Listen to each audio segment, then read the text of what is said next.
not a series of short films, but it will become one. Are we on to the next one now? Okay.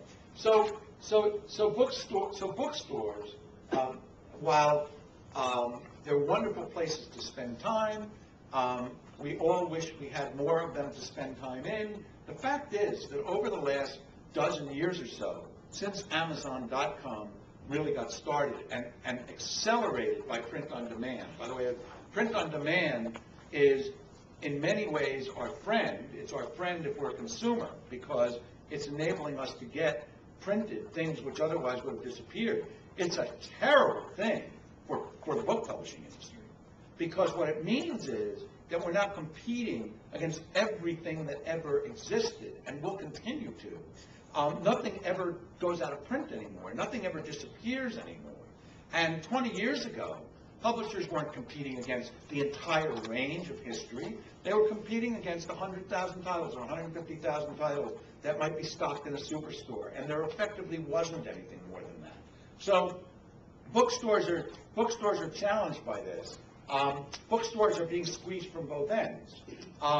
It used to be 20 years ago that you walk into a room, a bookstore, 125,000 titles in it. That was awesome. That was everything. But we now know it's not everything, because Amazon has 6 million titles. So the bookstore can't offer the maximum choice anymore. Their choice is blown away by what's available on the internet. But they also can't offer the best prices on the most important stuff, because the price clubs and the mass merchants do that. So the bookstore, the full-line bookstore, has both its core value proposition that it can offer a wide selection is undercut, and it's hard for them to sell the stuff that sells the best because they can't afford to discount it to nothing, which these other guys do because they make up for it by selling tires or selling groceries or selling shoes or selling something else that they brought you into the store for to get the book very, very cheap. So bookstores are going away. Review media are going away. Kirkus closed today. Okay? That is another piece of, that's an important part of the book infrastructure, and it disappeared today. Book clubs. I remember I was consulting to Book of the Month Club in 1999, and I said to them then, well, book clubs just don't map into the 21st century. I mean, they were a great idea in 1926 when there were hardly any bookstores in the country. Books were hard to get, so it was a great thing for somebody to be able to sign up for have a book sent to their house once a month. It was a very useful thing. Well, it's not such a useful thing in 1999 when you can get any book you want sent to your house by Amazon.com. So I said, well, you know, you're going to have to take your fishing and hunting book club and turn it into a fishing and hunting community, because that maps into the 21st century. And they said to me, well, how are we going to monetize that? And I said, well, I really don't know. I mean, I know that people will be interested in it, and you'll have community, and maybe you can figure out, you have traffic, maybe you can figure out how to monetize it, but I don't know exactly how you'll monetize it. So they chose a different strategy, which is, we won't do that, we don't know where that's going. We will take money out of this business as long as there is money to be taken out of this business, and when there isn't any more money to be taken out of this business, we'll sell it. And they sold it about 3 years ago to people who are now trying to run it, and well, anyway, book clubs have also disappeared. Used to be something that all publishers could count on for extra sales.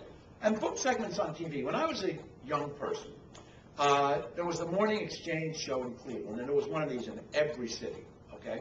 And if you were a book publicist, you could book a cookbook author on Monday, a novelist on Tuesday, a travel book writer on Wednesday, a memoirist on Thursday. They didn't care. They wanted a person whose cachet was that they had written a book. Now, the fact is the Morning Exchange is gone. They're not gone because it was a mistake for them to book book authors. They're gone because of other changes that have taken place in the television world. But all of that media that publishers used to be able to count on, that would promote their wares because it's a book, gone. Okay? So in the 21st century, we have vertical specialists in media, which are essentially websites, bloggers, etc., vertical communities. What that means to Hachette is that every book they do requires them to go to a different set of media. Or, I don't mean to pick on Hachette, a lot of Hachette people here, HarperCollins, Simon & Schuster, Random House, any publisher that wants to publish based on the format, two things. Format, we do books, and size of audience. We do big books, okay? If that's the selection process, and it has to be the selection process for all of the biggest publishing houses, then they're not going to be vertical, and their marketing costs are going to be out of control. Because every book they market requires them to start all over again. And that's why the parts of the publishing houses that will succeed are the parts that will be vertical, the parts that cover science fiction or romance novels or something of that nature, where the audience can be the same audience over and over again. The bloggers and promoters can see the same bloggers and promoters over and over again. That begins to replicate what we had 40 years ago when the Morning Exchange could be used over and over again for titles that didn't have any connection to each other. So what we're having now is a reorganization of audiences around verticals. This last point is a sort of not really connected to the others, but I think it's an important point to make. We're getting formatted. A publisher of the 20th, so the publisher in the 21st century has to be format agnostic, because we're really about verticals, and we don't. And once you've got the person's attention, they may not stay interested if all you show them is words. They want other things. Publishers are discovering this. That's why the book, for example, or the new Baker and Taylor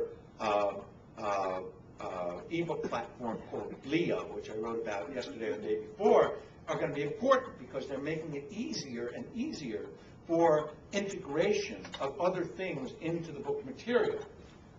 Now, there's a difference of opinion about this, and I'm not sure where I stand. I've been reading ebooks for 10 years. I started reading ebooks on a Palm Pilot in 1999. I would say between 1999 and when the Kindle came out, I read 3/4 of what the books I read on a device. And it seemed pretty simple to me. I have no problem reading words on an iPhone or on a Kindle or on a Palm Pilot. I actually like the small page area. I like being able to read with one hand and just being able to touch a screen and turn the page. And I've always got it with me.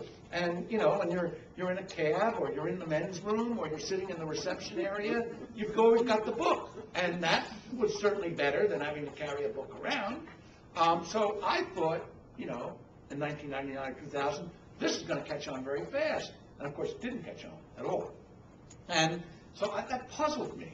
And I used to talk to people about, you know, why is it? Well, I mean, it seems so obvious to me. And then the Kindle, and I thought, a dedicated reading device. Who wants a dedicated reading device? The whole point is that I don't have to carry something else around. I don't want something else to carry around. Well, of course, I was completely wrong. The Kindle came out, and boom, ebook reading skyrocketed, which proved that the dedicated device wasn't as much of a barrier as I thought. But on the other hand, it also only produces words on a screen. I mean, you can't do much else with a Kindle. So there have been people all along, all through this period where I've been puzzling about this, who would say, well, the problem, Mike, is it's just books. It's just plain old books. I mean, that's not using the technology. Let's see some video. Let's see some links. Now, from my perspective, I don't want video links. I like reading books. I'm 62 years old. I've been reading books since I was 7. And I'm not. And words on a screen or words on a flat surface are fine with me. And as a matter of fact, I don't really want to be interrupted by video or links. I don't know whether I'm typical of 2% of the ultimate population or 92% of the ultimate population. You know, we're all on our own. We're all prisoners of our own attitudes.